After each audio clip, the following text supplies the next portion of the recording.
Here I've got Samsung Galaxy A70 and let me show you how to change wallpaper on the following device.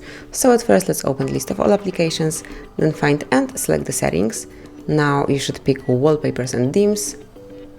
And it's time to choose the wallpaper that you would like to cover your screen with. So you can pick one from those, you can pick some picture from your wallpaper, from your gallery, but I will choose one from the default wallpapers. And let me pick home and lock screen. So if you would like this picture to cover both your home screen and lock screen, click on set as wallpaper. And that would be all. As you can see, from now on this picture is covering both your home screen and also the lock screen.